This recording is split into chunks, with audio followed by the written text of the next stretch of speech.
Okay, so nalaman na natin last time na para mahanap natin yung ano, yung breakaway at saka break-in points. It essentially involved finding the maximum and minimum value for K. Okay, kasi nga nasabi natin na sa ano na kapag nasa breakaway yung ano natin, pa breakaway or nasa point of breaking away yung ating branches, okay? We say that the gain at the real axis segment would be at the maximum. Okay, while pagka nasa ano naman siya, pag nasa papasok naman siya ng break-in point, okay? At the point na nakapasok na siya sa real axis, your root locus now would be your gain at that point would be at the minimum compared to sa iba pang gain na nasa ibang parte ng ano. Okay? So which means yung problem natin of looking for breakaway at break-in points reduces to the problem of maximum and minimum. Okay, so ganito yung magiging proseso. Okay, so first we establish natin yung KGH natin. Okay, so we first compute yung KGH natin.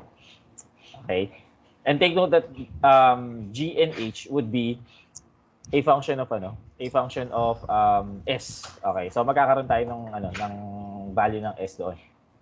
Okay, now so in this case ang system natin, okay, is this one. Okay, so ito siya. Nakuha na pala natin yung K last time. Okay, so ayun na nga, we have now your K. Okay, tapos na pala ako dyan. Ito na. We now have your K equals negative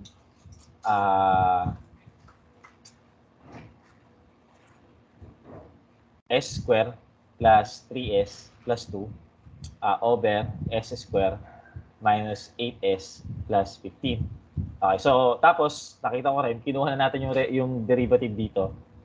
Pero basically that would be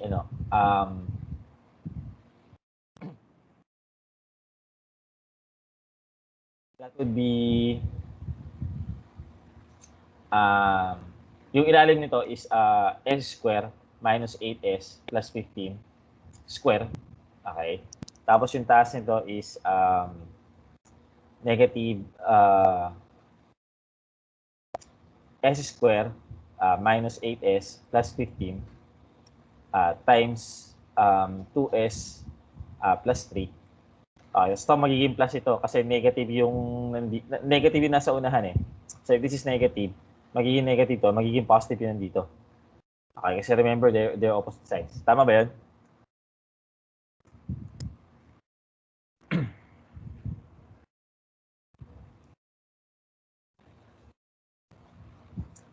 So low D high minus high D low. So that's S square plus 3S plus 2. Okay, divided by times 2S minus 8. Okay. Tapos anong gagawin natin dito? Pag nakuha ko na yung derivative.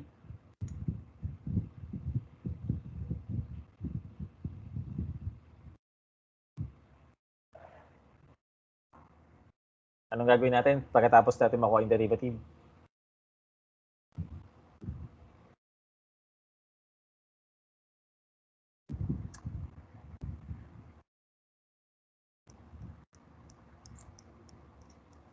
Get the angle back agad.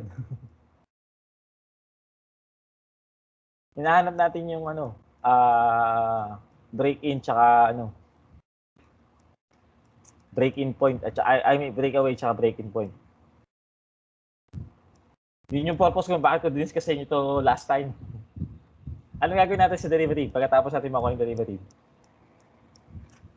I-equate natin siya sa 0 para makuha natin yung S that would cause K to be maximized and minimized. Okay, so yun nga, i-equate natin siya sa 0. Ang masosolve natin yung S. So solve natin yung S. Okay, and remember that S would be the value of the pole at the breakaway and break-in points. Okay, yun yung magiging value nung yun yung magiging location nitong breakaway tsaka break-in points na yan. Okay? So ayan. So when we equate this to 0, since ito, nasa denominator to, essentially mawawala ito kasi mawamultiply ito dun sa 0 dito eh. Okay? So this becomes simply negative s square minus 8s plus 15 times 2s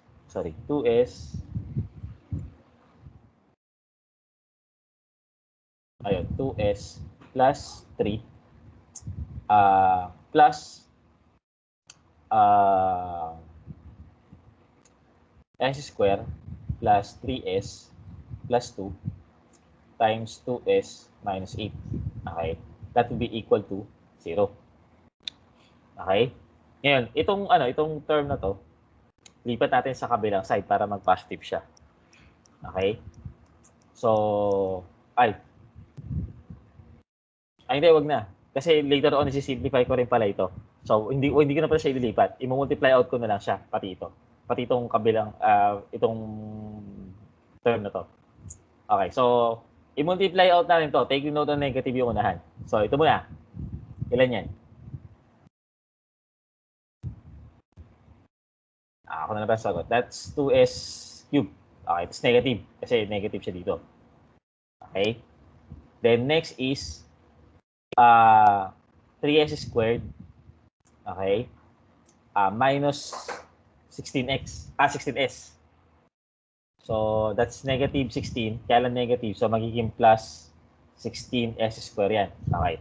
I-point out nyo pagka may mali ako dun sa natin sa minumultiply natin. Okay? Next is s, no? So, this is negative 24 plus 30. So, that is positive 6, pero may negative. So, that becomes negative 6s. Okay. And then, finally, this is 15 times 3, positive. Pero dahil dito, magiging negative. So, this is minus 15. Then, ito. So, this is 2s cubed plus 2s cubed. Okay. And then, this is negative 8. Okay. Plus 6. So, that is positive 2. Negative 8 plus 6. Negative 2 pala. Tama.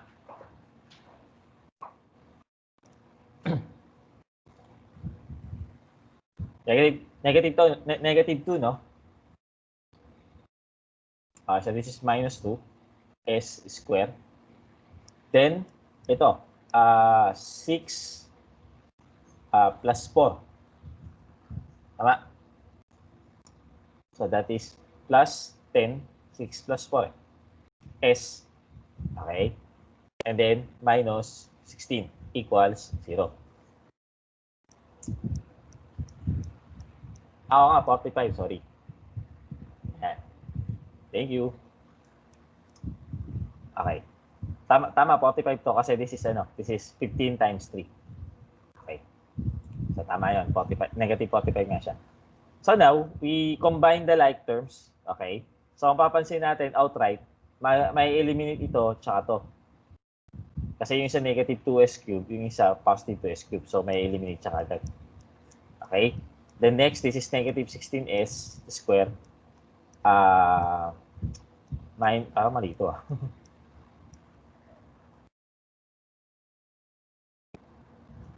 Check natin.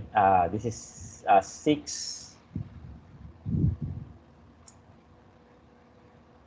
plus minus 16. 10 pala to.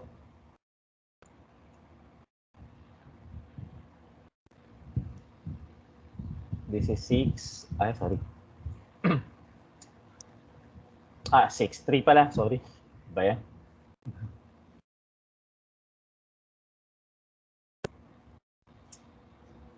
Kaya nga Sabi sa inyo, check nyo medyo parang hilo pa ako sa thesis defense kanina. This is 60 positive 13, no? Ayan. Tama nga. Sabi ko parang mali yung magiging sagot. So, 13 s square. Paki-check pa pag may mga maling term. Thank you. Okay, so this is 13 s square minus 2 s square. Tama ba 2 ito? That's negative 8 at saka positive 6. So, minus 2 nga. So, this is 11 s square. Tapos, that's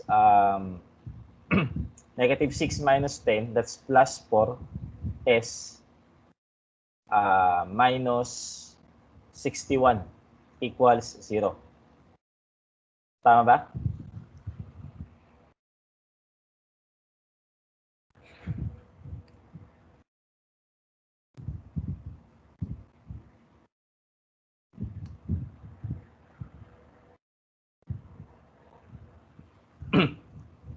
Tama itong natin, naging sagot natin.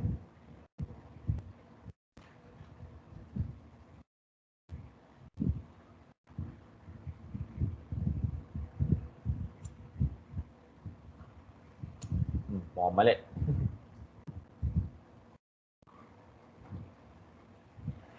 Ay, nako.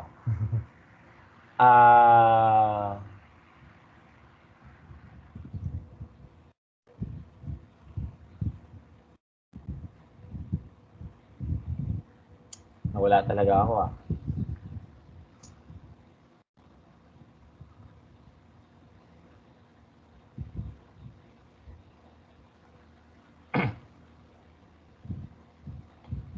Plus minus 8. Okay. So, pwede natin sa 0. Ito yung ano. This is s square times s plus 8. This is 2s cube, negative 2s cube, negative 3,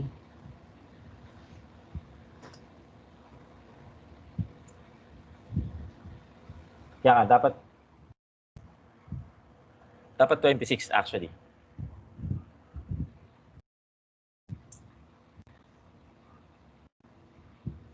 So, saan ako may mali? Sorry, hindi ko na talaga makita.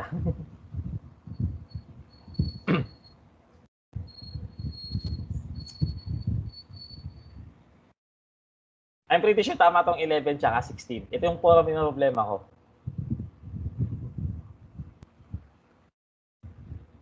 Uh, 6 kasi ito. Itong term na to.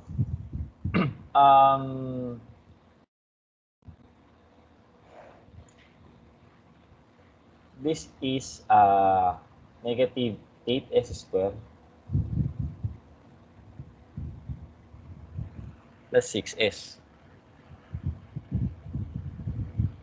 Ito pala. This is 6.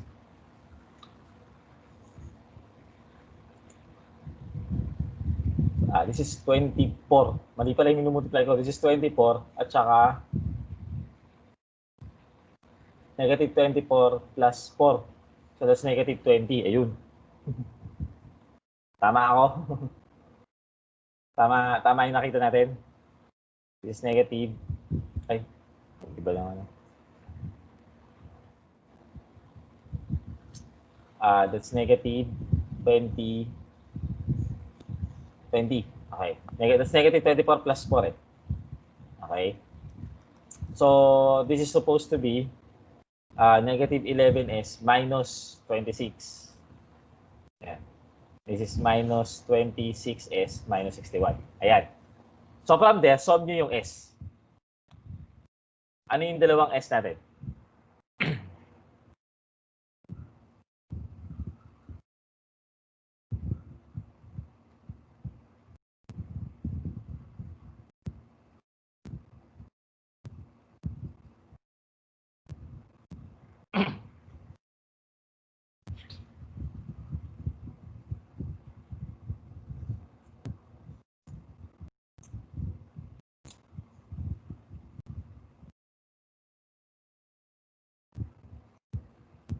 Yung isa is 3.8166.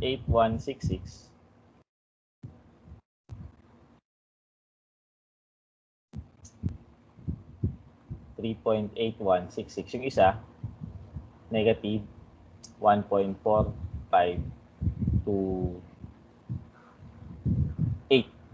Ano talaga? Isang 29, isang 28, isang 30. sige, 2-9 na lang. Whatever it is. Pero basahin yung idea. Okay. So, ito yung sinasabi ko. Okay. Ito yung pinapoint out ko before. Yung procedure na to would just give you some answers. Pero actually, hindi kayo sigurado kung, for example, hindi ka agad sasabihin ng method na to whether 1 point is refers to the break-in point and 1 point refers to the breakaway point. So kung hindi natin alam kung alin dyan. Okay? That is why it is important na alam nyo kung saan nagsisimula yung root locus at saan siya natatapos. Again, your root locus starts at open loop poles and end up with open loop zeros. Okay, so ang alam natin ngayon is kung alin yung mas malapit dyan sa poles, that would be your breakaway point. Yung mas malapit dyan sa zeros, yan yung break-in point ninyo. Okay? Now, base ngayon dun sa root locus natin. Okay. So, ito yung root locus natin ngayon.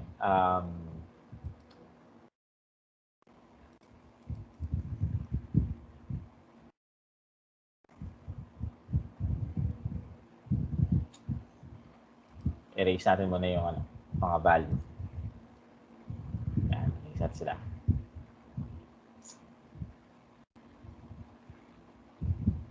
Okay. So, syempre, base dito, this will be your breakaway point. Okay? This is your breakaway point. Tapos, ito yung break-in point nyo. Yan. Yung dalawang nakuha values natin ay S equals 3.81 something or 3.82. Okay. And then, yung isa pang S natin is negative 1.45. Okay. Question. Alin sa dalawang S na yan ang magbibigay sa ang location ng breakaway point nyo? Alin dyan yung location ng break-in point nyo?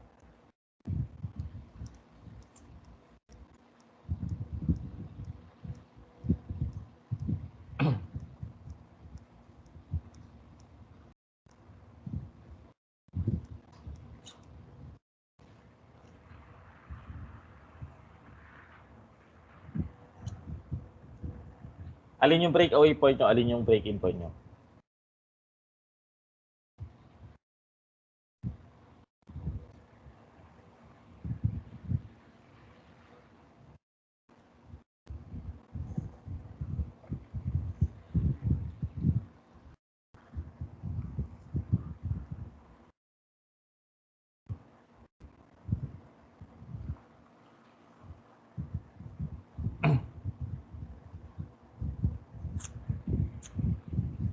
So, it turns out na since itong negative 1.45, ito yung mas malapit sa poles.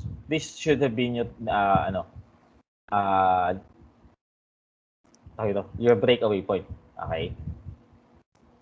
Tapos, since ito yung mas malapit sa zeros, okay, this should have been your break-in point. So, lumalabas ito yung breakaway point. Ito yung break-in point. Okay? Although, in this case, in this very particular case, kung pagbabasehan nyo lang yung sign, okay, obviously, yung nasa negative, yun yung breakaway point. Yung nasa positive, yun yung break-in point. Pero hindi yun ang ginagamit kong definition usually. Kasi malay nyo parehong nasa negative negative axis. Nasa left half. Okay, kung nasa left half yan, parehong negative lalabas yung breakaway point tsaka break-in points nyo. Okay. Another way to look at this is that since alam nyo naman na ito ay negative 2 at negative 1, syempre nasa pagitan ng negative 2 at negative 1, yun yung magiging breakaway point nyo. Okay? Pero again, it still it hinges on the knowledge that yung breakaway point malapit pa rin sa poles. Okay? Kasi kahit naman nakita nyo na itong negative 1.45 ay nasa pagitan ng negative 2 at negative 1, kung hindi nyo rin naman alam na ang breakaway point ay malapit sa poles, pwede nyo pang ma-misidentify yung breakaway point sa kabila. Or pwede pa sila magpalit. Okay, so that is why, ang sinasabi ko nga, dapat alam nyo kung saan malapit yung breakaway point nyo at kung saan malapit yung breaking point nyo. Okay, maliwanag to?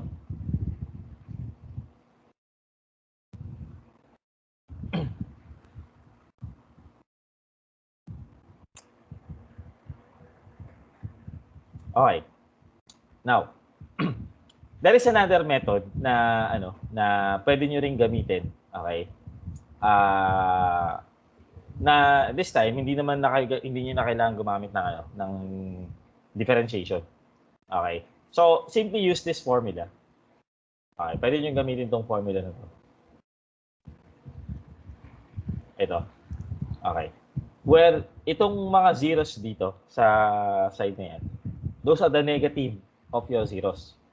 So, nasa positive, kung nasa right half plane yung zeros mo, minus dapat yung sign nito.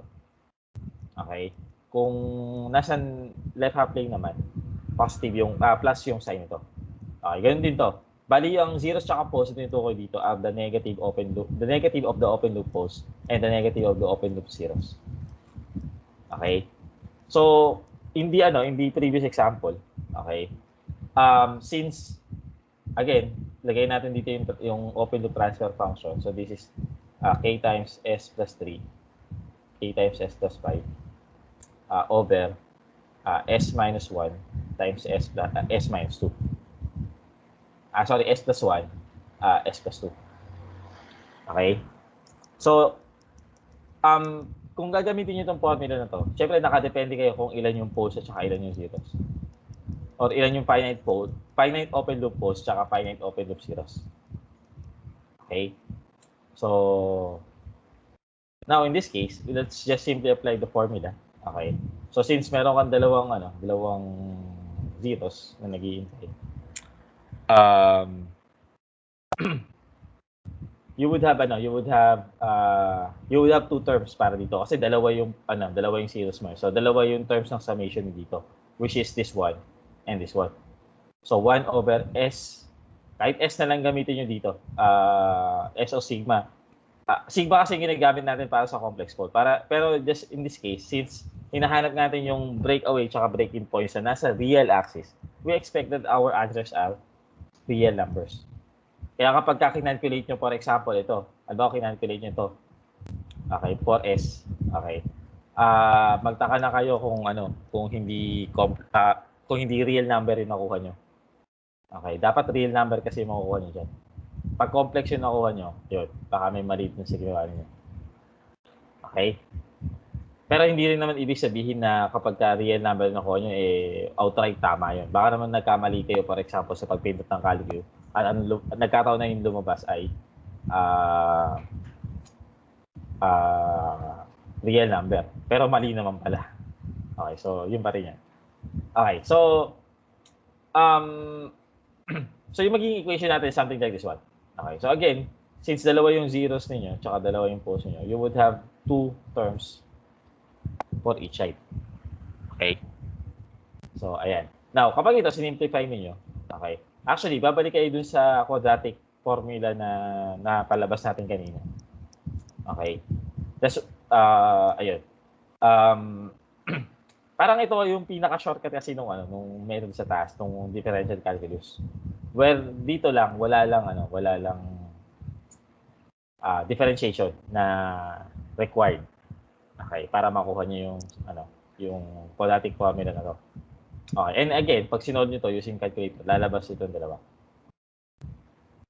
Okay, as your sagot doon. Okay? Is that clear?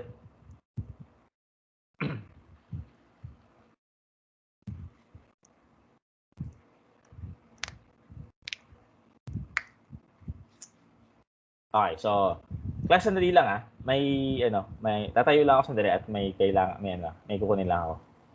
Sandali lang.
Ayun, hello. Nadidinig niyo ako?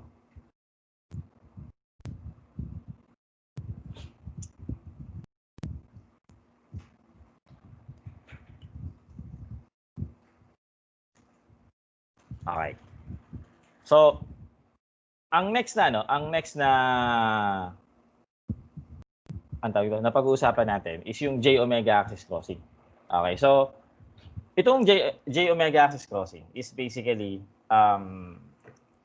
very important in the root it's a very important point in the root locus kasi number one, if your root locus will cross the J Omega axis, ang alam natin doon is that there is a tendency for your system to become unstable.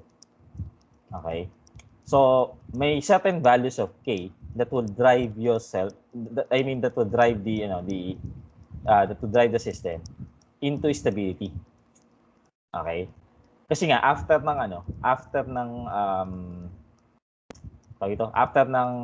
J omega axis, okay, especially kung galing ka sa left half plane, tapos nasa J omega axis ka, after nun, pag in-increase mo pa yung gain, unstable ka na. Or pupunta na yung closed loop pulse mo na sa right half plane pag nag-increase ka pa ng gain. Okay? O kaya pwede naman baliktad kasi baka mamaya naman katulad yung tipo bang yung pulse mo ay yung parang ganito. Pag meron kang root locus like ito yung open loop series mo. Tapos ito yung open loop ito yung open loop pulse mo. Okay, ganyan yung setting ng system mo. Ang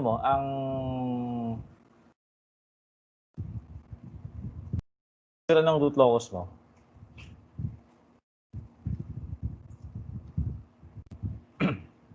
Ayun, wait lang Ayun.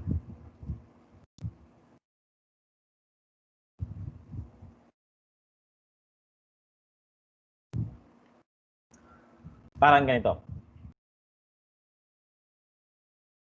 Okay, so since ito yung open loop pulse, magsisimula yan sa open loop pulse. So, meron kayong segment dito, tapos meron kayong segment dito.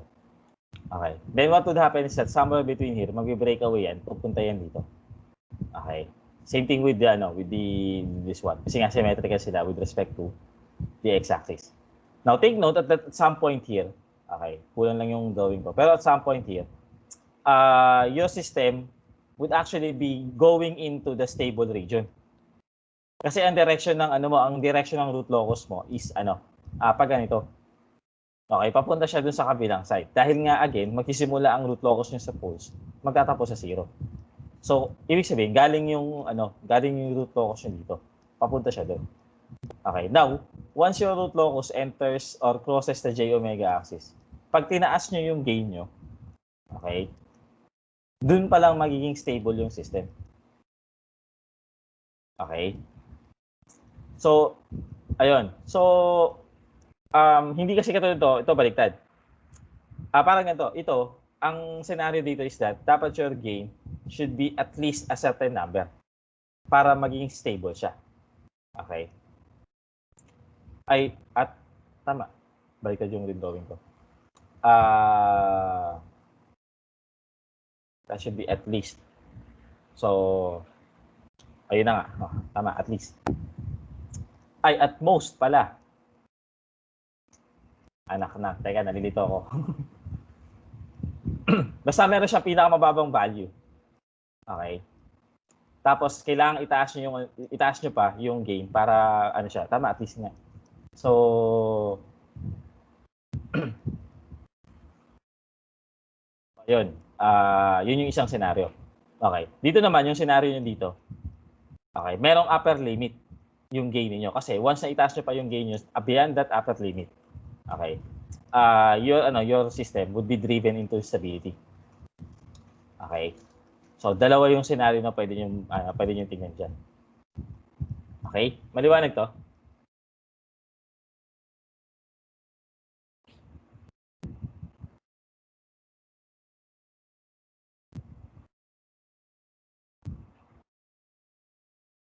So, ito tatandaan natin.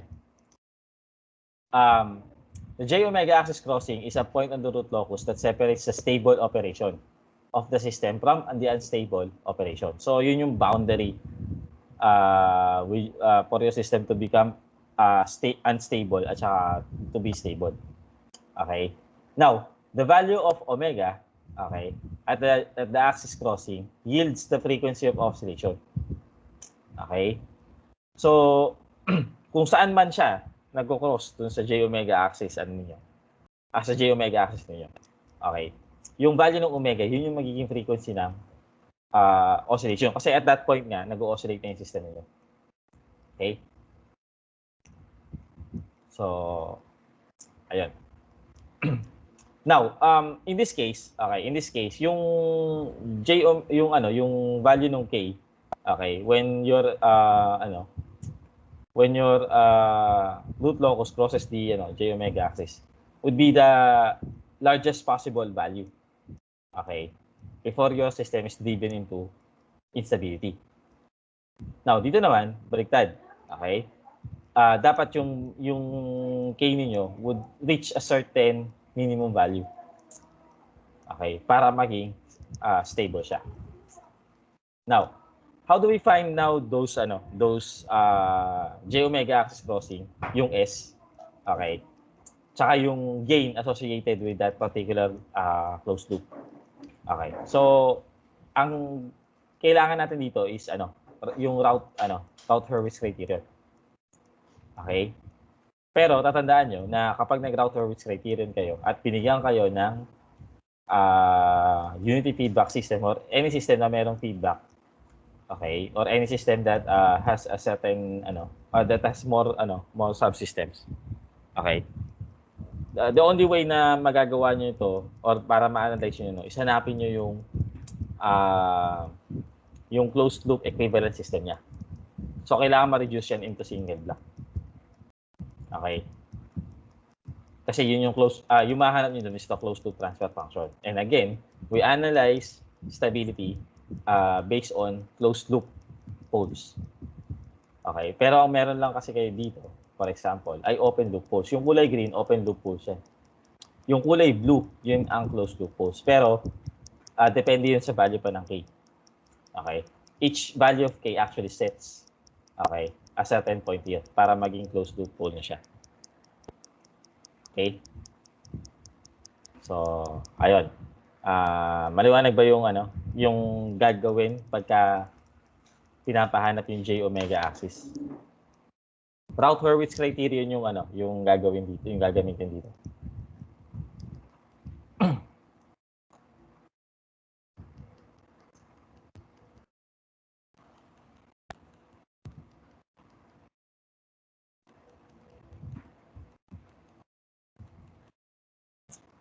Okay. Ayan.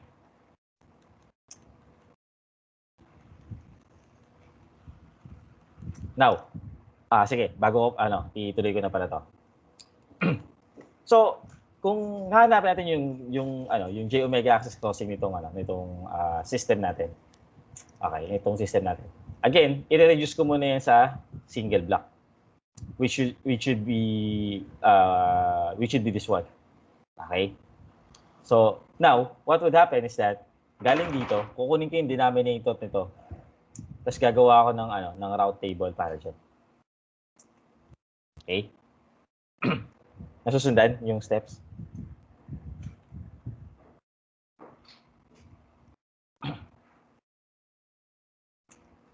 Now, kung maalala nyo yung paggawa ng route table. So, we will have 1, tapos 7, tapos 14, 8 plus K, tapos 3K. Okay? Now, para ma-evaluate natin dito, this is 7 times 14, okay, minus 8 minus K. Sorry. Mali pala. Mali yung tinignan ko.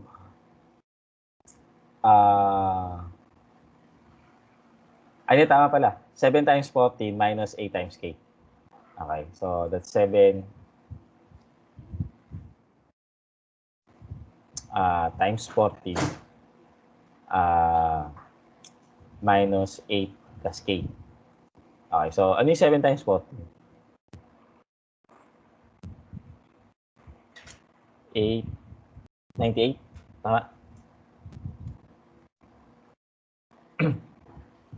7 times 14, ha? So this is 98 minus 8 minus k. Okay? So that should, tas pag ito, simplify nyo, that should give you 90 minus k. Okay? And then, divided by 7 pa. Okay, remember, i-divide natin siya sa, dito, sa element dito. Okay, pero later on, ma-explain natin kung bakit naging 90 minus k yan. Okay, now what happens rito is ibababa natin dapat dito. So, dapat magiging 3k ito.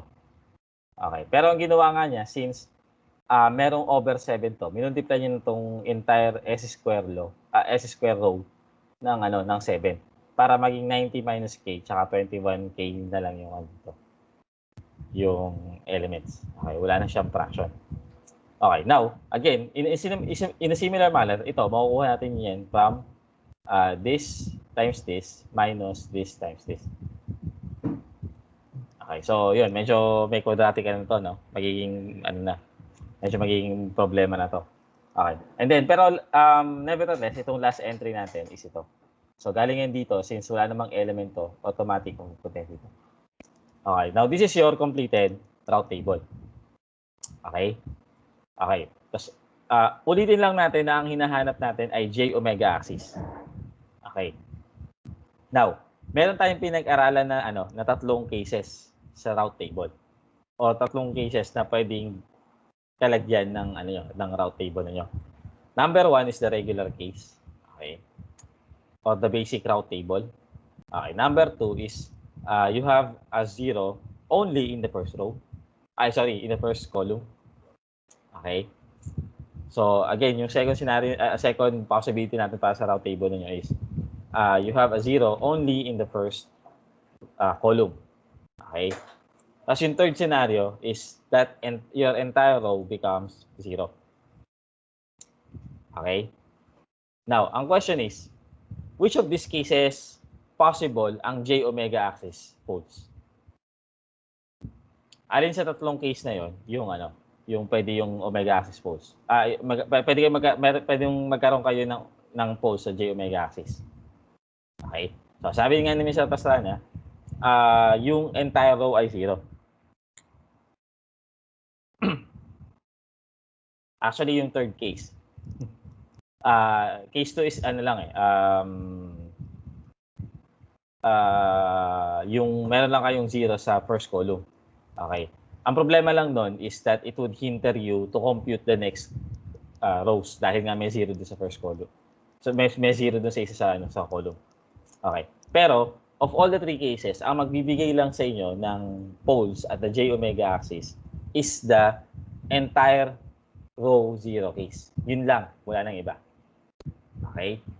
That is why ang dito is yung isa sa mga rows na to, ifo-force natin na maging 0. Okay, so kailangan yung isa sa mga rows na to, you have 5 rows. Okay. Dapat lahat ng elements nun maging 0. Okay?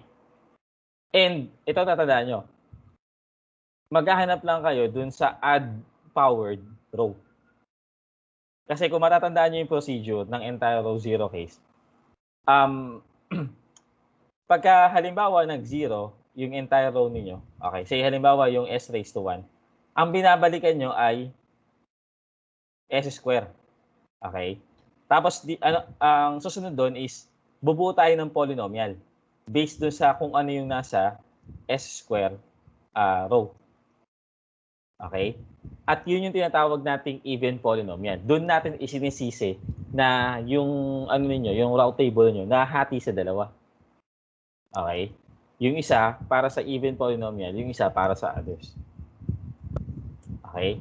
So that is why mag-o-occur yung entire row 0 sa isang row na yung power ng s is add para ang babalikan yung row ay even polynomial. Okay? Maliwanag yan?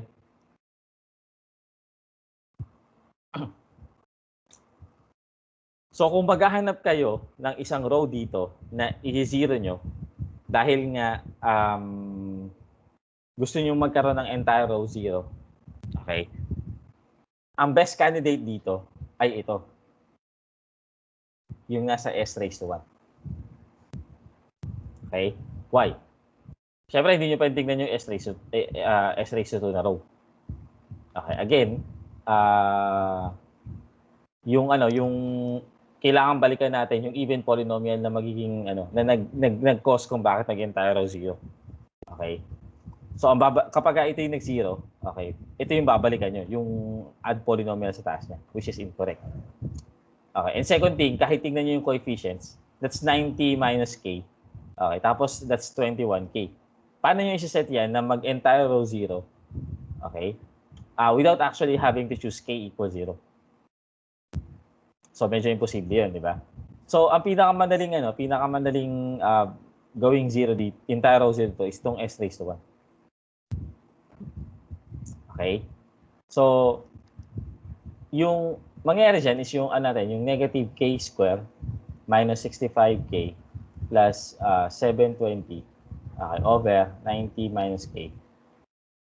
Again, ipo-force natin yan para maging 0. So what would happen is that mako-compute natin yung gain dito. Okay, and from there, ano yung gain niyo? Sige, from this equation, k ito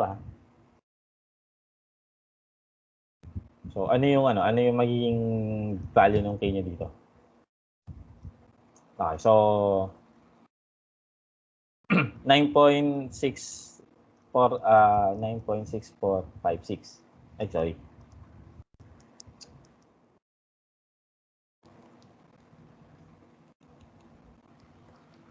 9.6456. Actually, dalawa yung mga computation. Yung isang value ng k,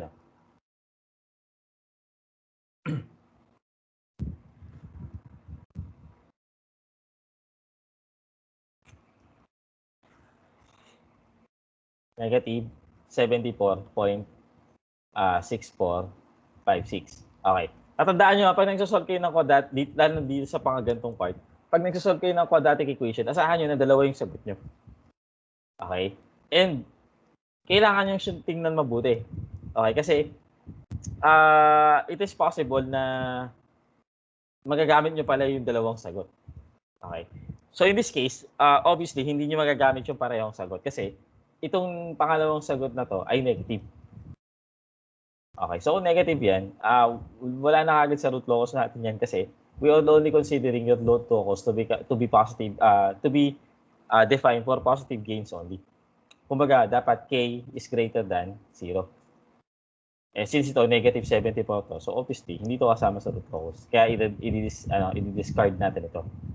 Okay, pero hindi lagi ganun yung case, Okay, it is possible na parehong parehong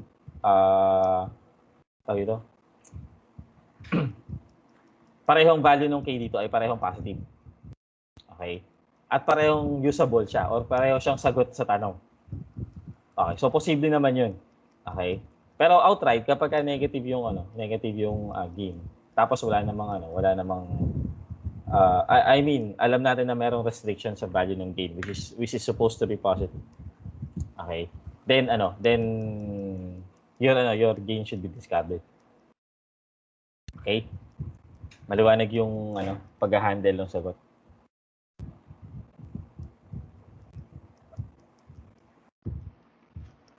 Now, since ang accepted value dito ng k is 9.6456. Okay. Then let us compute that. Let us use that to compute for the value of s, which represents your j omega axis crossing. Okay. So saan natin kukunin 'yun? Kukunin natin siya dun sa polynomial, sa even polynomial na factor niya. Again, ang sinabi natin dito is that kapag nag-entire row 0 kayo at napalitan niyo na to with something na based dun sa procedure natin last time, babalikan niyo itong nasa taas at mag-establish kayo ng polynomial para diyan. Okay. So, looking at your table. Okay, so ayan, set natin ulit yung Looking at this table, it is quite clear. Okay, na ito yung gagamit nating para sa polynomial. Okay. And then we will write that polynomial as this. So that is 90 minus s times s squared. Okay, plus 21k. Okay, kasi ito naman yung ito yung first column, ito yung nasa second column. So ito yung lalabas. And then let's if you substitute k that. Okay. So ano yung 90 minus 9.65.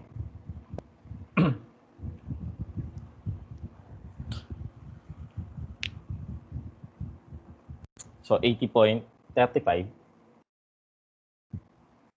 Okay. Plus ano yung s square plus 21 times 9.65. Ano siya?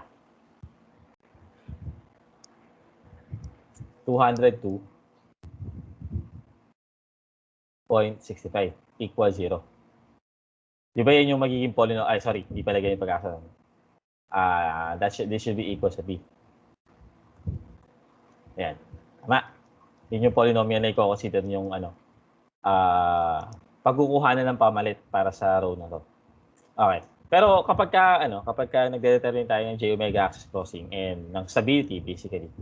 Okay. We will solve this for s. Okay. So ano yung s natin dito?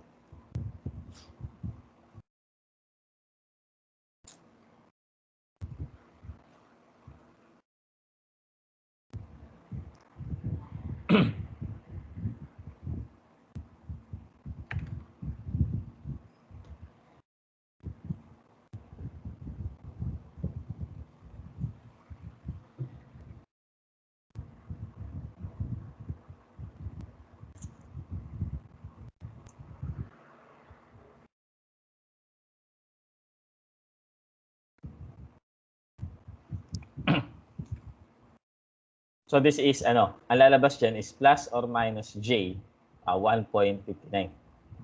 Okay? So yan yung magiging j omega axis crossing nyo. So yung closed loop poles niyo, okay, once na iset nyo yung gain sa 9.65, okay, ito yung lalabas na poles at the j omega axis. And we would be able to expect then that your system, at this point, that your response or your step response is actually oscillating. Kapag yung gain nyo nakaset at 9.65. And kapag tinaas nyo pa yan further, okay, pag tinaas nyo pa yan further, then you would now have a system that is unstable. Okay? Maliwanag yun? Okay. Subukan natin saan to? Subukan natin sa MATLAB na sana mapag-aana ko na.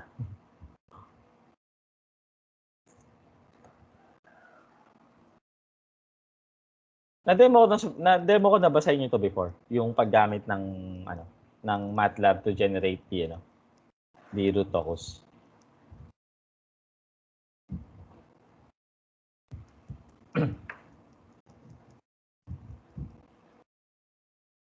Hindi pa?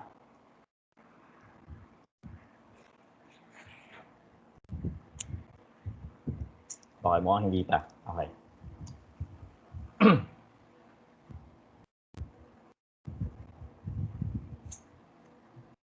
Ayun. So, actually, specifically, ang gagawin din natin sa MATLAB is itong Control Systems Designer. Okay. So, yung app na yan sa MATLAB. Dito. Yan yung app or yan yung parang GUI na gusto kong paganahin sa Octave. Para ang iniisip ko sana is purely Octave na lang yung gamitin natin all throughout the course. Kaya lang hindi ko talaga mapagana yung yung GUI na yun sa Octave. I don't know why. So it seems na parang 2 years ago pa siya ginawa. Tapos yung author o yung parang nagsulat ng program is hindi naman masyadong masagot sa email. Okay. Nung hinahanapan ko siya ng solution, nag-attempt ako mag-email sa kanya. Okay. Tapos apparently, parang marami rin pala nag-i-email sa kanya regarding that. Tapos wala namang sagot na tatanggap. So parang from there, I gave up na off trying to make it work. So that is why ito nasa MATLAB yung gagamitin natin. Okay. So medyo ang maganda kasi dito is medyo it's instinctive siya. Okay. So kung ano lang din yung consistent naman sa alam natin sa sa control systems based sa mga napag-aralan natin before, may apply naman natin siya dun sa app. Okay. So again, this is Control Systems Designer app. Okay. So ayan. Now, kapag nira niyo yan, ito yung lalabas. Okay. So yan yung lalabas ngayon. Okay. So importante dito is actually hindi ito yung unang lalabas kapag pagka nira niyo yan. Meron pa isang plot yan, yung tawag ay Bode plot. Okay. Now,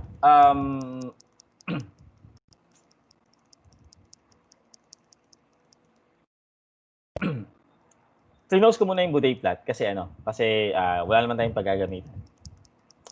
Tapos clinic ko tong view tapos single para maging ganito siya. Okay, para naka-tab siya. So ang importante sa atin ngayon is itong tab ng root locus editor. Okay, kasi dito lalabas yung root locus. Tapos itong tab ng ng step response. Okay, so yan yung from out to y. Kasi maraming step response dito eh. Okay. So in this case, itong dalawa lang yung kailangan natin. Okay, now how do we start? We start by actually defining the system in MATLAB. Okay, so kailangan may translate natin yung ating model papunta dito sa MATLAB. Okay, pero bago tayo magsimula diyan, tandaan niyo lang na kapag gumagawa tayo sa Control Systems Designer. Okay. Huwag niyo kakalimutan yung topology ng system that it actually works on. Okay. Yung topology na yun is basically the same na pinag-aralan natin about closed loop system. Okay, so meron siyang input transducer. Okay. Tapos meron siyang controller. Meron siyang plant or process. Tapos meron siyang feedback. Okay, feedback transfer function. So negative to, positive to. Okay. So i-assign natin yung F para sa transfer function ng block na to o ng transfer function ng ng block na to. This is C. Okay. This is G and this is H. Okay. So yan yung gagamitin nating topology. Okay. Pero halimbawa katulad nitong itong system na to. Okay. Hindi naman kompleto yung kumbaga hindi siya written in a manner na sinabi natin. Okay, so i-drawing ko ulit siya dito. You have a system, okay, having a transfer function na s times s plus 3 divided by s plus 1 is s plus 4. Okay. So you have wala pa lang s to, no? K pala yan. Based on sa K pala siya. Hindi pala s. Tapos this is s times s plus 1 times s plus 4 times s plus 5. Yan siya. Okay. Tapos, ito ba lang?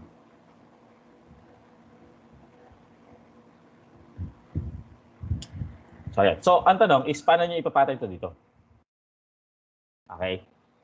Unang-una, ito medyo obvious to na since wala nakalagay dito, we can say that h is equal to 1. Okay? Tama yan? Ay, naintindihan yan?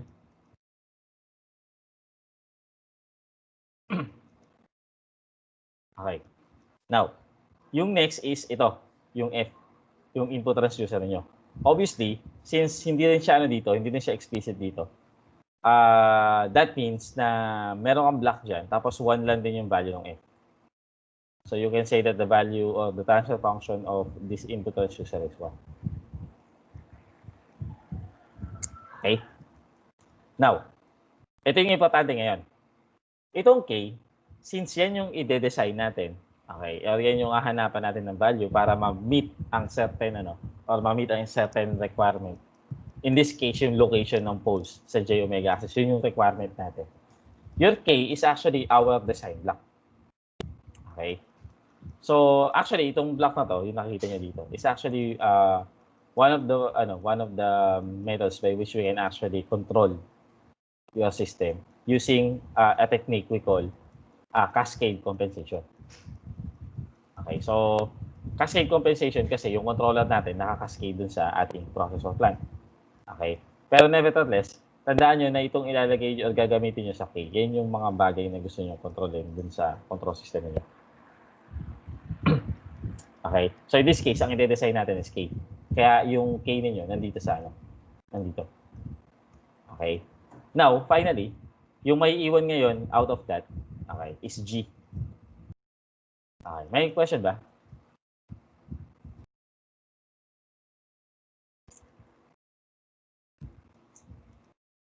S plus 2 ba to?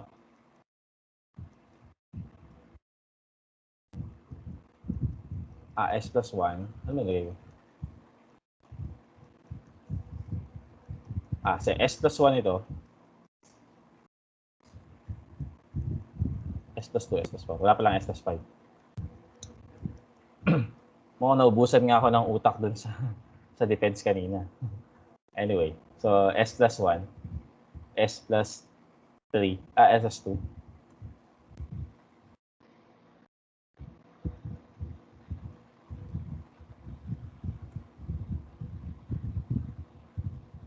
Tapos S plus 4.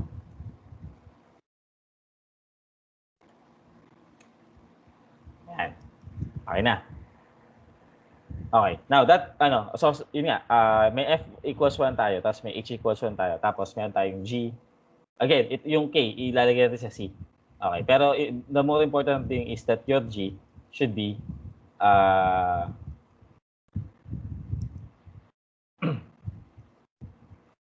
should be written as S plus 3 divided by S times S plus 1 times S plus 2 times S plus 4. Okay.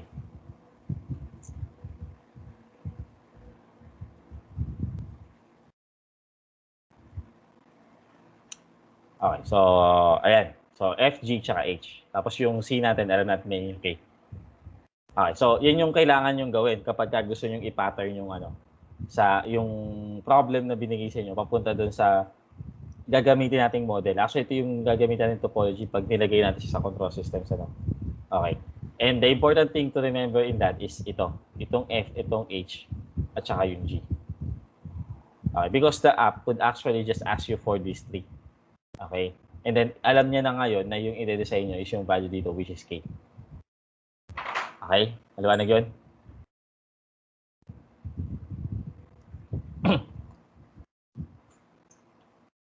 Now, pagkatapos nyo ma-identify yung FC at saka G, FH at saka G, okay? Kailangan nyo siyang i-define ngayon sa workspace. So, kailangan pumasok to ngayon doon sa memory ng MATLAB. Okay, so by defining them in workspace. So, gagamitin natin yung command window para ma-define yung ating transfer function. Okay, so in this case, ang i-define natin is itong F equals 1, H equals 1, tsaka ito. Okay. Now, your F is defined using the command TF, F equals TF1. Okay, TF is for transfer function. And since yung 1 kasi, pagka ginawa ko tong F equals 1 dito sa loob ng command window, that simply makes a variable na numeric yung data type. Okay, which might be unacceptable dun sa inyong control systems toolbox na commands. Okay, kasi ini-expect niya na kapag may operations kayo na gagamitin, okay, ini-expect niya na yung operand o yung mga i-operate niyo is actually naka transfer function or say PK model object. Okay, so that is why kahit na 1 yung transfer function niyo, okay, kailangan pa rin natin siya define sa transfer function. Okay, ito yung pagkakaiba niyan. Ito yung F equals 1. Okay. So makikita nyo, may symbol siya dito sa gilid. Okay. which is a double transition numeric or number value. Okay. Pag ginamitan niyo yung F ng operations that uses control systems toolbox, baka medyo magkaroon kayo ng problema sa output. Okay. Whereas pag dinefine natin yung F as a transfer function object,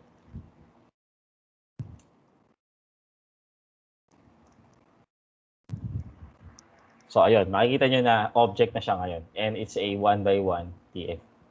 Yun yung kailangan natin pagka kapag nagde-define tayo ng model sa MATLAB.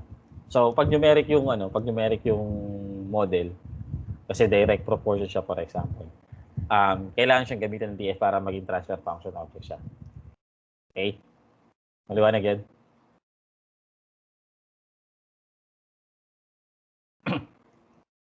Okay.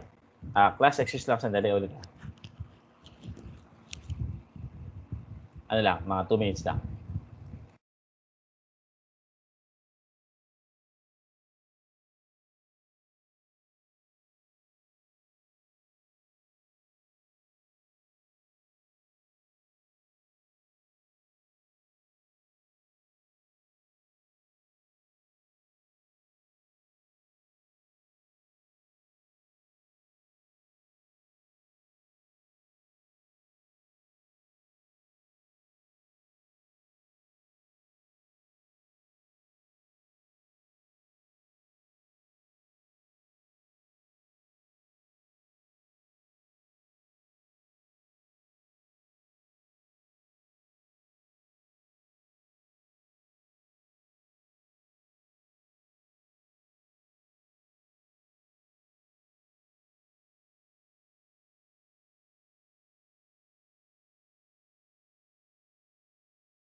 Okay.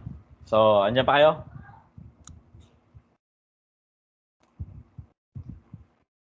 Okay, so continuing. So yung F define natin as 1, pati yung H, okay, define natin as TF 1. Okay. And then yung G, okay, since ito ay again, this is S plus 3 over S times S plus 1 times S plus 2 times S plus 4. Okay. Basically, naka-express naman yung G niyo, okay, in terms of its zeros, okay, poles and gain. Okay, andyan yung zero niyan, yung negative nito, tapos andyan yung mga poles. Okay, tapos yung gain natin pwede rin i-set sa 1. Okay, so that is why we can use the function CPK. Okay, so in that case, pag gagamitin natin yung function na CPK, this is G equals CPK, tapos i-list natin yung zeros niya or yung negative ng zeros niya. I mean, yung zeros niya pala talaga. Okay. As an array. So, in this case, negative 3 lang naman yung zero niya dito. Okay. So, we will have here as negative 3. Okay, kailangan yung ilagay sa loob. Define ko sa loob na rin yung zeros, polo, tsaka gain. So, dapat i-express ko siya as an array. Kaya gagamitan ko siya ng mga square brackets.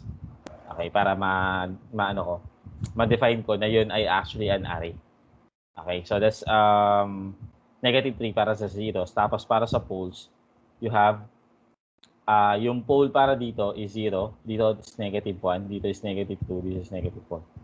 So this is 0, -1, yan, -2, so -4. And so that is how we define your G. Ay, cool naman pala ako isa, sorry. Mag-error to. Yan. Kulang nga. Kulang ako ng gain. So, ang gain natin is 1. Yan. Okay? Maliwanag yun?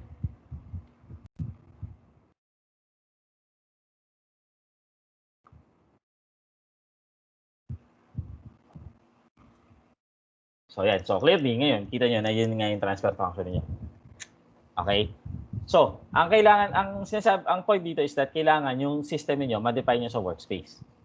Okay? So, yung model nila, kailangan nandun sa loob ng workspace. Dahil, once na ginamit nyo itong control systems design, i-import nyo yung model niyo galing dun sa workspace ng MATLAB. Okay, so ang first step ngayon, pag nasa loob na kayo dito ng control systems designer, is pumunta kayo sa edit architecture. Okay? So, dito tayo sa edit architecture na option. And then, yun. Ipapakita niya sa inyo yung mga various options para natin mako-control or makakapag-design ng controller para sa system niyo. So, makikita niyo may iba't ibang approach yan. Ayan, ito yung sinasabi ko. Makikita niyo may iba't ibang approach yan. Pwedeng yung controller niyo nasa side ng feedback. Okay. Pwede naman meron kayong controller tapos meron siyang parang feed forward. Yung input niyo inuuna niya sa controller. Okay?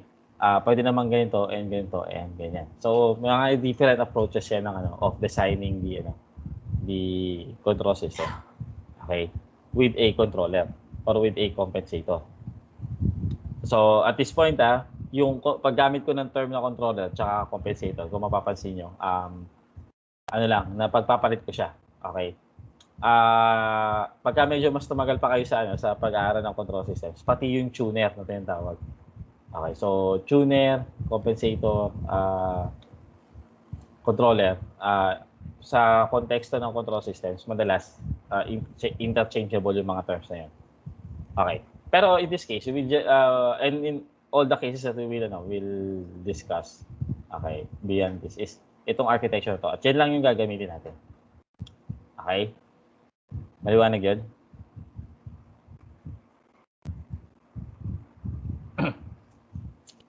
Now, once ma-define nyo kung ano na yung architecture nyo, which is one, we simply import here. I-import natin yung model natin galing sa workspace. So, halimbawa itong F. I-import natin yung model para sa F galing dito. Okay? So, galing sa workspace. So, i-click natin to. Okay, so lalabas ngayon itong import data for F. So, again, ilagay lang natin siya yung option, lagay natin sa base workspace. Okay, and then yung F. Okay. Actually, yun din yung dahilan kung bakit pinangalanan ko to ng F, G, at saka C. Okay, para alam nyo kung alin yung para sa F, alin yung para sa G, alin yung para sa C.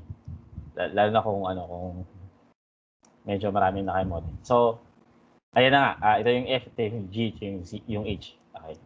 So, click lang natin to. Okay. And then import natin siya. Tandaan nyo, ang pinili ko dito ay F. Ang pinindot ko ditong import ay yung nasa tapat ng F. So that is why ilalagay ko yung model na F para sa kanya. Okay? Tapos import. Maliwanag yun?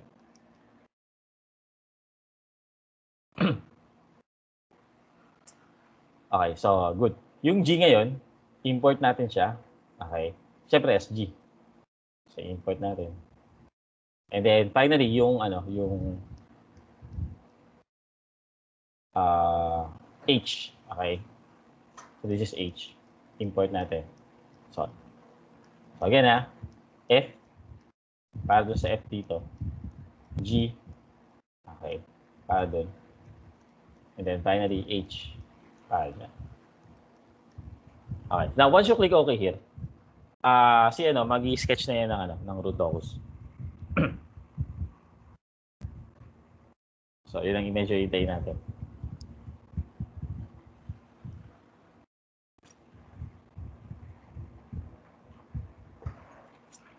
So, ayan yung root locus nung natin, nung system, nung system natin. Okay? So, every time ngayon na may problem kayo dito sa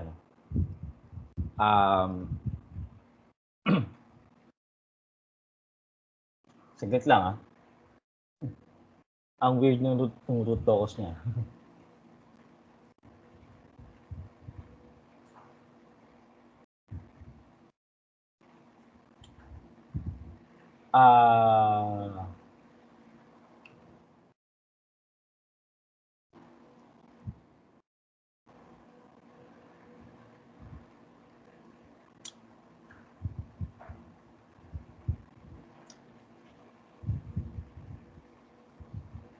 S plus 3 over S plus 1 plus S plus 2 plus S plus 4.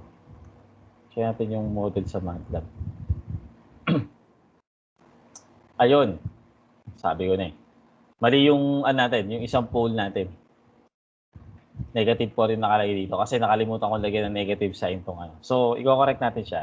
G. Gawin natin negative po ito. Ayan. So, ayan. Tama na yan. Tapos, i-import natin siya ulit. Okay, so, same procedure. Pero papalitan ko na naman yung G. Kasi tama naman yung F tsaka H. So, click OK. Ayan. So, yan na yung bago nating root locus. Now, again, kung i-review nyo yung rules na in-enumerate ko before, okay? Isa sa mga rules na yun is the number of branches. Okay? So, again, the number of branches is equal to the number of closed loop poles. And as sinasabi ko nga last time, parang the only way that you can actually find the number of closed loop poles is to actually find the degree of the denominator polynomial of the closed loop transfer function. Okay, yun lang yung isang way para mahanap niyo siya. Pero, pagka ginamitan nyo kasi siya ng MATLAB, alam nyo kagad, kita nyo kagad na 4 yung branches niyan kasi 4 yung closed loop poles niya. Okay, para natin makikita. Itong kulay pink na maliit na dot na to are actually your closed loop poles for a particular at a particular location for a particular value of k. So sa isang value ng k, okay, magko-correspond yung location na to.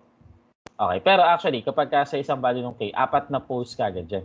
So, 4 na locations ang hahanapin nyo kapag meron kayong given value ng k. Okay? Maliwanag yun.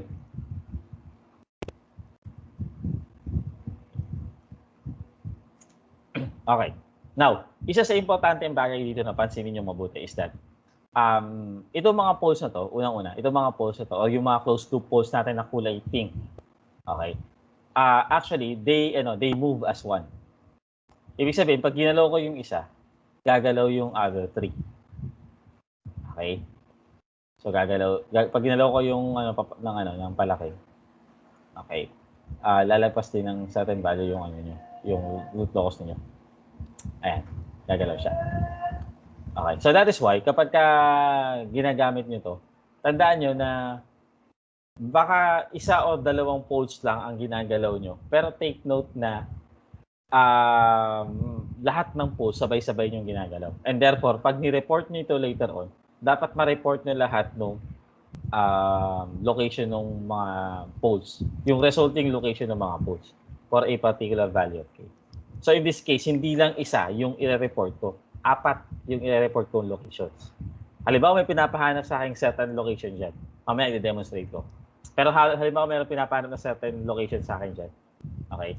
Baka ma-tempt kayo na pag ni-report nyo siya, isa lang location ang i-return nyo. That is kung ano lang yung ginagalaw ninyo. Okay? Pero take note na 4 yan Yung in this particular case, 4 yan. Yung kailangan kong i-report. Okay. So, halimbawa ganito. Ang hinahanap natin, for example, is yung breakaway point. Gusto natin hanapin yung breakaway point ito. Okay. So, clearly, yun nga lang, hindi ko magagamitan to ng pen kasi graph ito. Sa bagay, pwede ko pa itong i-screenshot. No? Screenshot na lang natin.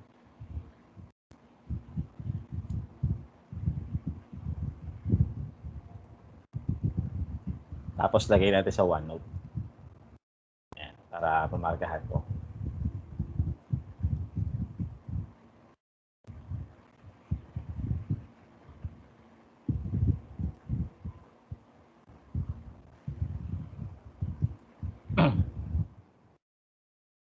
Ay. Sorry. Full screen pala yung na-screenshot ko. Kala ko ano lang.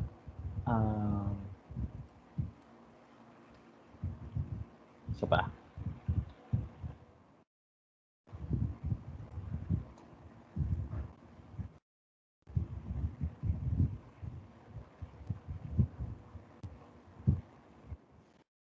Yan.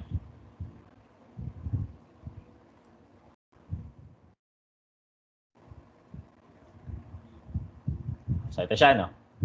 Okay. So, kung hahanapin natin yung breakaway point, ito yun. Okay, kasi nasa real axis tapos maghahati siya sa dalawang branches. So, ito yung breakaway point natin. Okay. Maliwanag yan?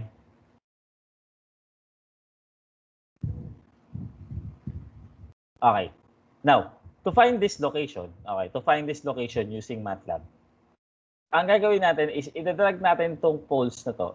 Okay, i-drag natin tong pole na to. Either ito. Okay, yung dalawang yan. Okay. I-drag natin papunta sa intersection na yan. Okay. Now, tawag ito. The only way na ma-check natin kung nandun na nga siya, okay, is to actually zoom it in para makita natin na nakatapat na nga siya doon. And at the same time, dapat mag-double pole siya doon. Okay, so yung double pole ng location natin is baka medyo mahirap i-verify. Okay, pero susubukan natin. Okay, subukan natin na makita na mag-double pole siya doon. Kasi that's the only definitive way na masabi nating breakaway point siya. Kailangan mag-double pole yung location na doon. Okay, so ito gagawin natin. Again, pwede kong i-drag to pababa. So, ilalapit ko lang siya ng konti. Pero kapag medyo mahirapan na ako na talagang i-pinpoint yung location na doon, pwede kong i-zoom ito. Zoom in dito. So, sa view, sa Root Locus Editor pala, okay, meron ditong zoom. So, click lang natin siya. Okay, and then zoom natin siya dito. Okay, capable naman yung yung zoom na yan. Capable naman yan ng parang pipili kayo ng certain region na i-zoom in nyo siya. Okay, by drawing a box on that. Kaya lang medyo mabagal yung ko. So, mukhang kailangan ko hintayin. I don't know kung bakit ang bagal ng MATLAB sa akin this past few weeks. Ayan. So, naka-zoom in ako. Okay, so again, kailangan kong i-check kung nasa tamang value na ako, no? Okay. So, ganito gagawin ko kung gusto kong i-check kung ano yung value na dito. Or i-verify ko kung nasa tamang location na yung ko. Click nyo to, itong mouse pointer dito as your default mouse. Tapos, punta kayo dito. Magiging kamay yan, di ba? Okay. Click nyo lang ng slightly. Okay. So, slightly kasi baka mamaya sa sobrang click nyo, sobrang tagal nyo mag-click, baka madrag nyo pa siya sa iba. Okay. Ako, madalas kong medyo sakit yan na gusto ko lang siya i-click pero minsan nadadrag ko na kahit sa dali ko lang siya. So, medyo soft click lang. Okay. So, ayan.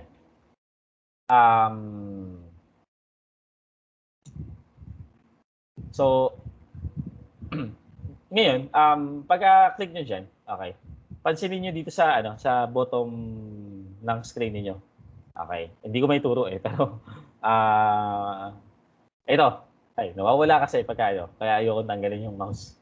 Okay, ayun, yun nasa ilalim. Nakikita nyo?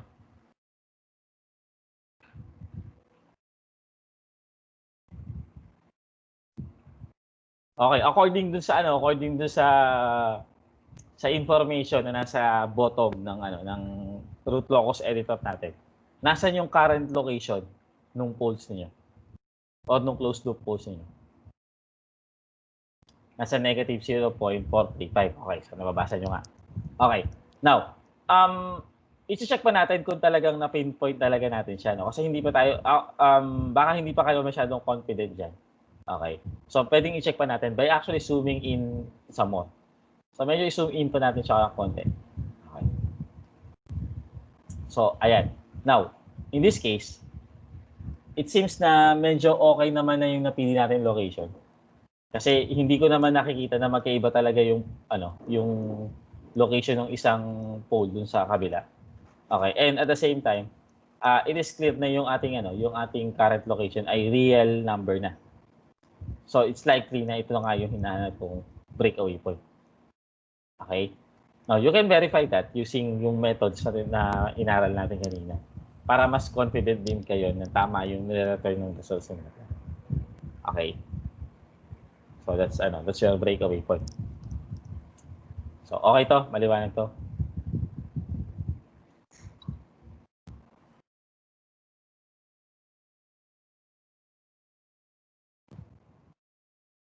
I-screenshot din natin to para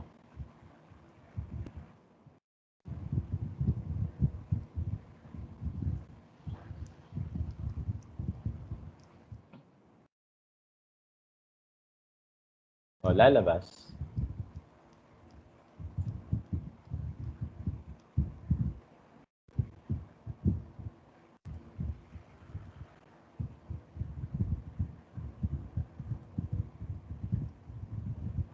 Tanggalin natin to.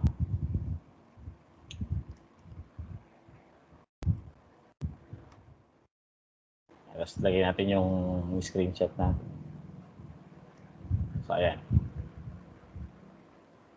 So, ayun, nakita niyo na nakita natin na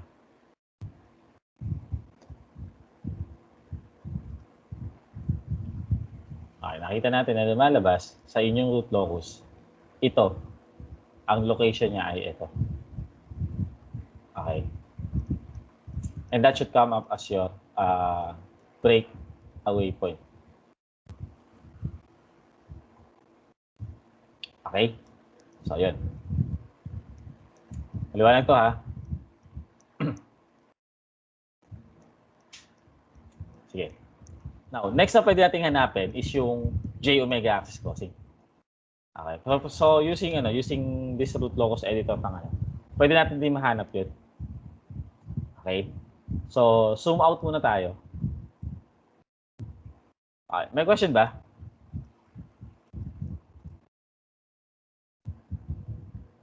Okay, mukhang wala naman. So, zoom out muna tayo. Tapos, again, switch ako sa mouse pointer. Medyo i-drag ko lang siya ng konti. Papunta doon sa root sa J omega axis. Okay? So, paano ko ngayon malalaman kung nasa tamang location na ako ng J omega axis? Okay. Dapat yung current location nyo should say na itong part na to, almost zero yan. So, kung makukuha nyo yung location na ito ay actually very, very close to zero, baka nasa tamang point na kayo. Okay. And when I mean very close to zero, dapat ang order niyan siguro baka nasa mas mataas sa raised to negative 10 or raised to negative. Yeah, mga raised to negative 10 is a good rule. Okay. Pero basta yung importante medyo mailapit yun sa J omega axis, and therefore dapat yung part na yan medyo zero talaga. Okay. Sa isa sa mga sinubukan ko, when I was writing your activity 7, sinubukan ko yung pinakamaliit na possible na makukuha ko para sa So nakuha ko dyan is sa negative 10 na exponent. Okay. So I'll try to attempt it again ngayon. Okay. So again, zoom in natin siya para mas makita natin. So ayan. Okay, so siguro medyo drag ko pa ng konti ito.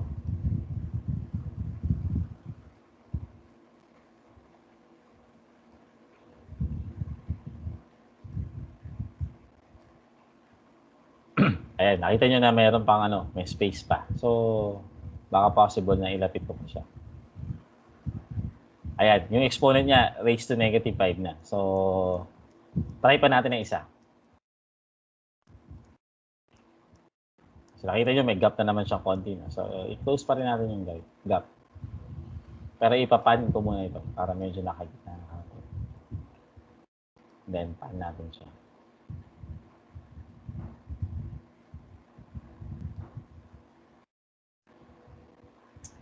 Ayun, so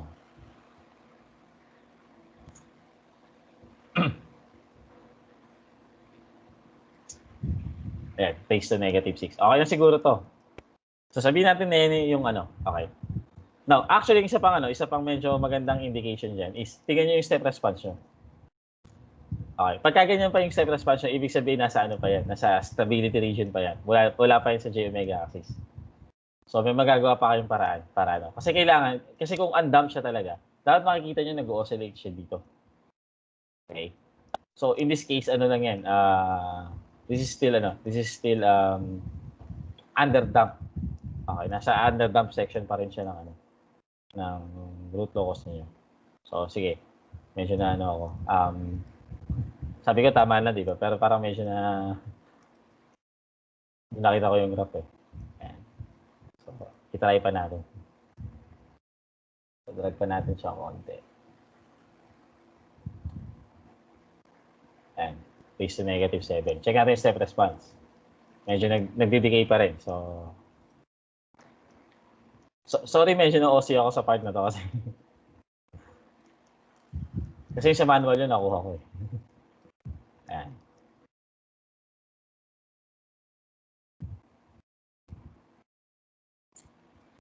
Ayan, negative 10 na siya. Yan. Yan yung oscillation na hinahanap ninyo. Okay, hindi lang obvious yan, pero kapag sinum nyo yan at a certain okay, yan yung oscillation na hinahanap ninyo. Okay, so which means, yung hinahanap din nating J omega axis is nasa, ito almost zero na to. So ito ay nasa plus, tapos tandaan nyo, meron pa yan sa ilalim. Zoom out natin siya. Ayan, meron pang 4 na location yan. Okay, so ang location ng J omega axis pose nyo is nasa positive at saka negative na 1.59. Okay? Maliwanag yun?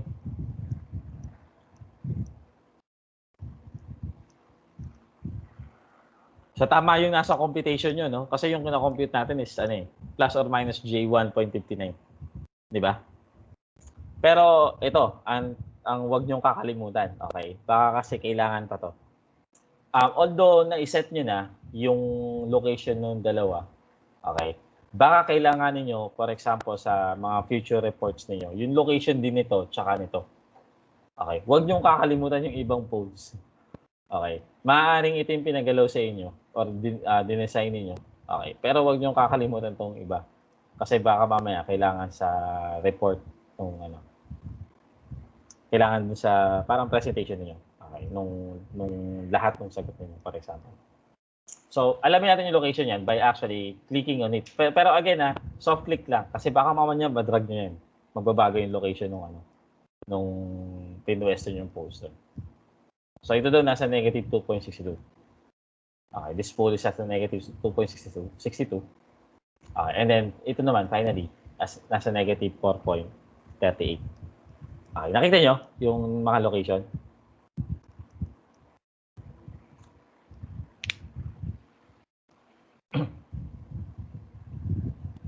Okay, so it is possible na tanungin kayo tungkol dun sa sa ibang location ng iba pang poles. Kahit na isang pole lang yung ginalaw nyo. Okay. So again, as you are doing the adjustments, nagbabago rin to yung location nila. Okay? So that is how we use your control systems designer para makuha niyo yung or para kuha nyo, at least dito nakuha natin yung breakaway point in this case at saka J omega axis crossing. Okay? So pero kailangan yung aralin pa rin yung yung computation kasi Baka ang pagawa ko sa inyo is computein niyo siya, tapos i-verify niyo yung sagot using using the root locus. Okay, maliwanag yan?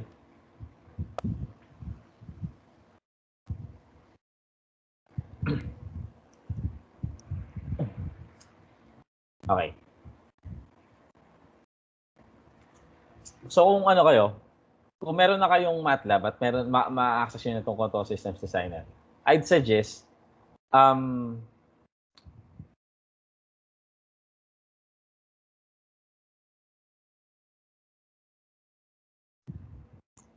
suggest try to work on these examples. Yan. Try to work on this. So, yung iba, nilagyan ko naman ng sagot yung iba para ma-verify nyo kung tama yung mga nakukuha yung mga values. Okay. Pero as your own as you work on your own studying kapag and remember sa Wednesday may quiz number 4 na kayo, no? Tapos after that after that pahinga muna yata kayo ng 3 days tapos final exams na natin. Okay? So ayun, baka umabot dito yung yung quiz niyo.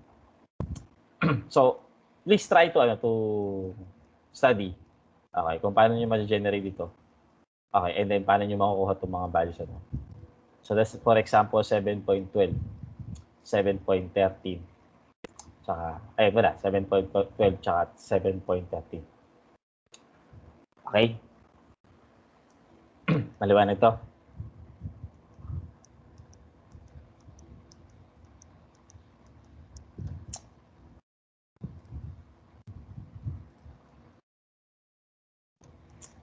Now, itong part na to is for designing your this allows you to design your system para sa sa stability, para ma-meet niyo yung stability kasi basically by the way ang hindi pa natin nakalimutan ko pala. Ang hindi pa natin na-verify dito is anong gain nito, anong gain ng K nung napunta yung portion dito. Okay?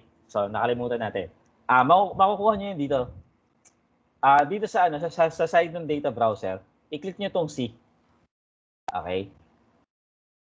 So pag click niyo yung C, may lalabas dito sa preview box dito. Okay, which is about your tunable block. So ang tawag ni MATLAB dun sa system C, okay, is tunable block.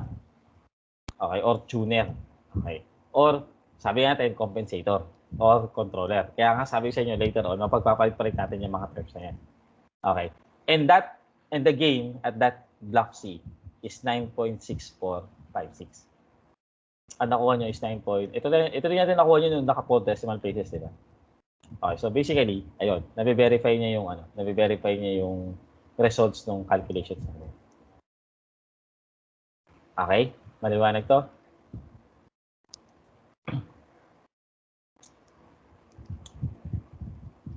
Okay.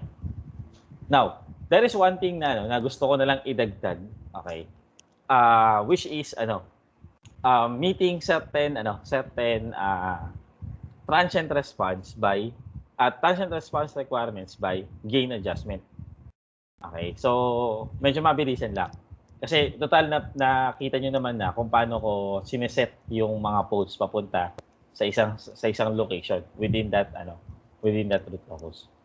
Okay, so yung adjustment yung gain adjustment to actually meet a certain transient response requirement, okay, involves actually the same set of steps. It's just that in this case, kailangan nyo munang ilagay yung requirements niyo. Okay? For example, in this case, halimbawa lang that we want our system, okay, we want the step response of our system to have, say for example,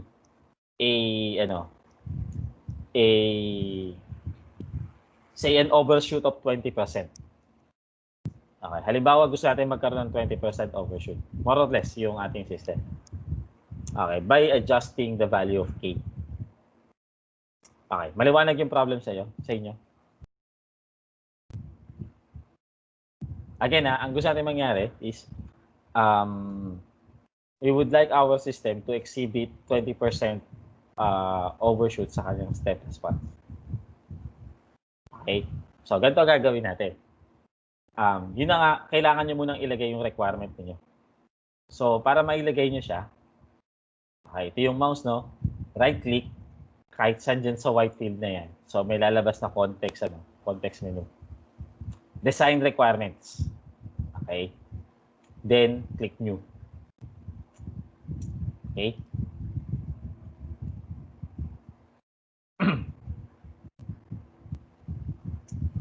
Now, dapat supposedly may lalabas na dyan na parang isang maliit na, na dialog box.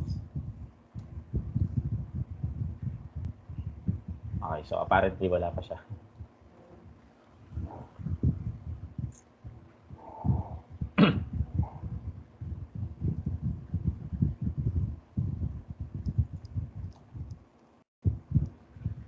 Parang tagal naman. May maliit dyan na dialog box na lalabas in which you can choose parang settling time,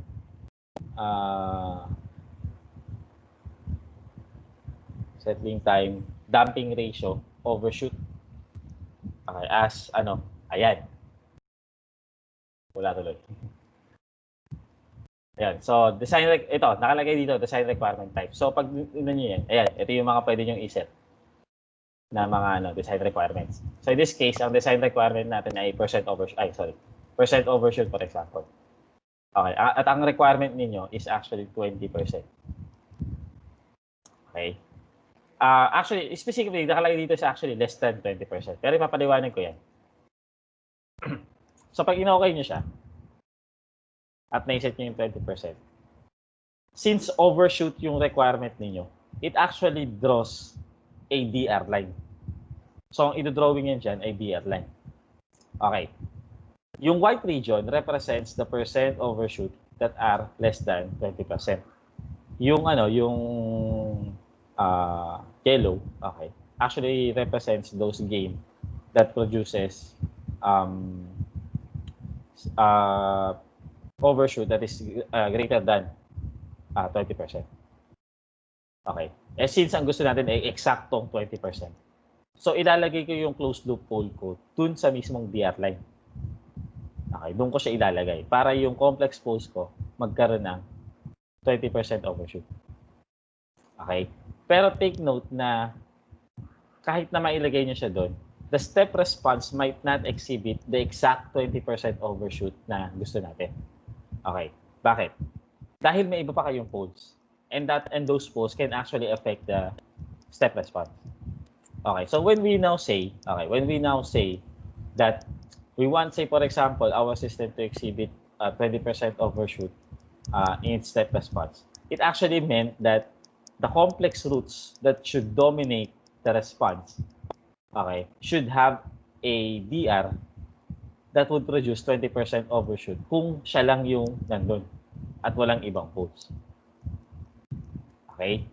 Naintindihan yun?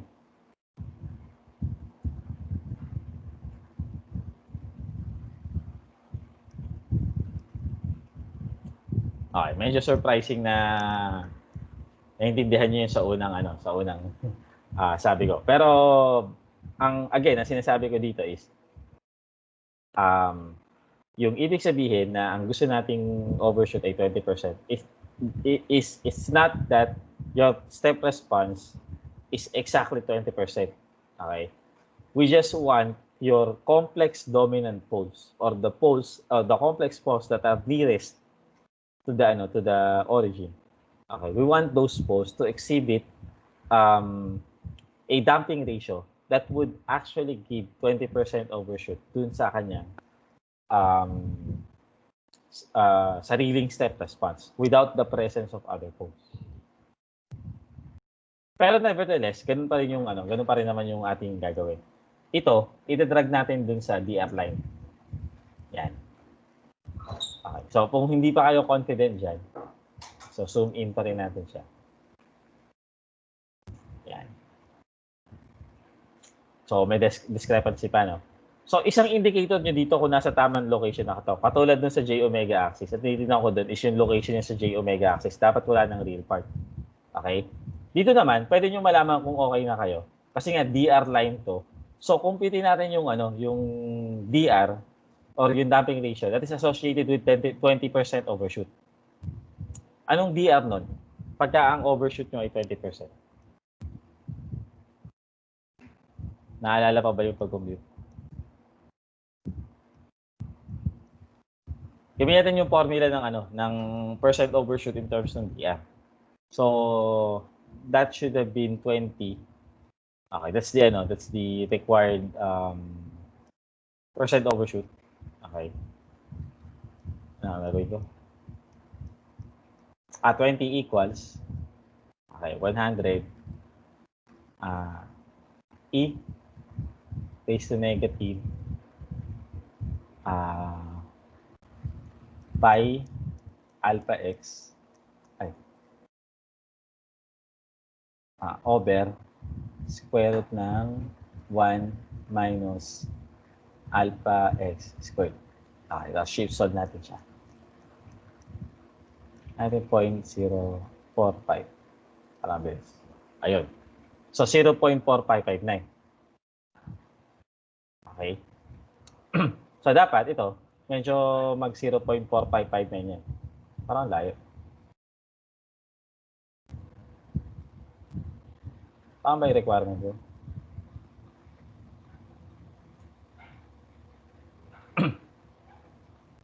Ayun, mali nga siya. Edit natin, 20% dapat siya. Ayun, dun pala dapat yung line. Mali na ilagay kong kanina. So, tingnan niyo mabuti na pagka maglalagay kayo. Pan natin siya. Tapos, 0.459, no? 456, bale. Ayan, ay, sobra.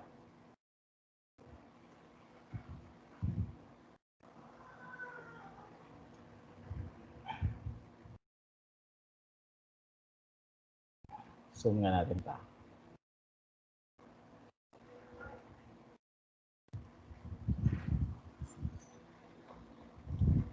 Ayan, okay na siguro yan. 0.456, tapos ito yung location na hinahanap niya. Negative 0.338 plus 0.66. So, dapat nandiyan yung complex pose niyo. Okay, para mag-exhibit ng 20% overshoot yung complex pose niyo. Okay?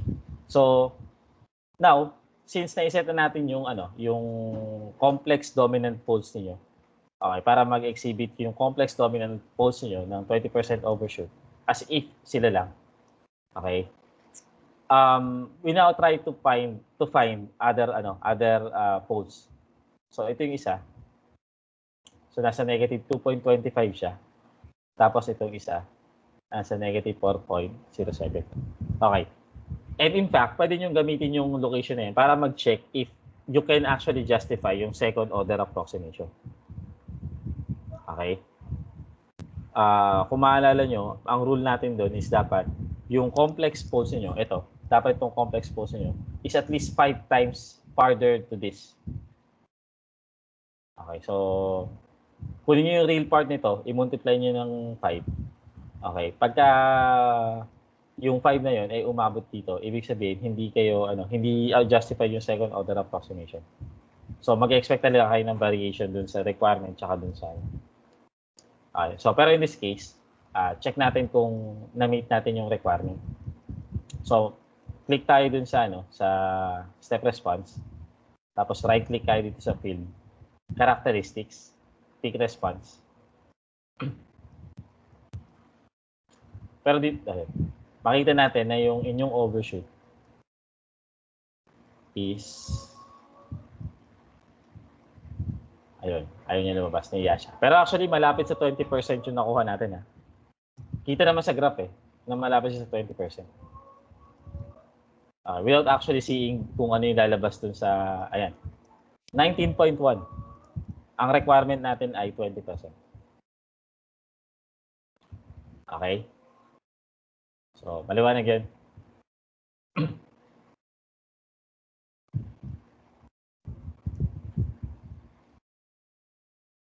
Yan. So, yan yung pag-a-adjust ng gain para ma-meet nyo ang certain transient response requirements. Okay, that is just simply moving along the root locus, okay, and then trying to put the pole in a place where it meets certain requirements. Okay, pero ang isang problema niyan kapag pure or kapag simple gain adjustment lang yung gagawin niyo, medyo limited lang yung kaya nyong i-achieve. Okay, una-una, kung mapapansin nyo sa ginawa natin, nagmo-move lang ako dun sa root locus. Pero hindi ako hindi ako napupunta sa ibang lugar. Kasi nga, hindi naman ako pupunta sa ibang lugar dahil wala namang root locus doon. Okay? Paano kung meron akong certain, halimbawa, settling time? Okay? Which should actually require me to move in another place that is not covered by the root locus or that is not being passed by the root locus. Okay. So, pagka ganun yung design problem ko, the only way that I can work on that is, or to meet the requirements, is to actually change the shape of my root locus. Papalitan ko yung shape ng root locus ko para pipilitin ko yung root locus ko dumaan dun sa gusto kong operating point, kumbaga. Okay? And we could accomplish that by actually adding open loop poles at saka open loop zeros dun sa ating root locus, which i-explore natin yan sa next lesson dapat Okay, so ayun. Try natin siyang i-discuss sa Tuesday para mas malinaw sa inyo. Okay? So, may questions pa ba?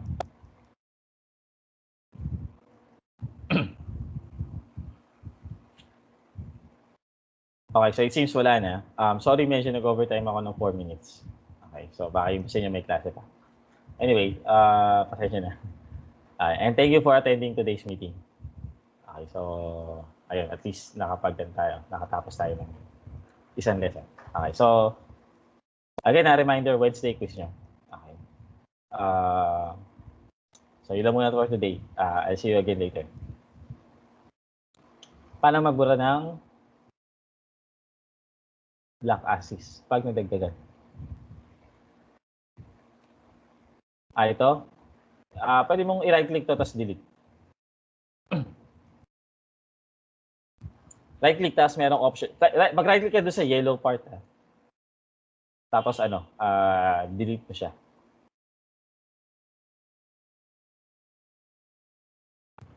Ayan. Okay, so sige. Dismiss na tayo.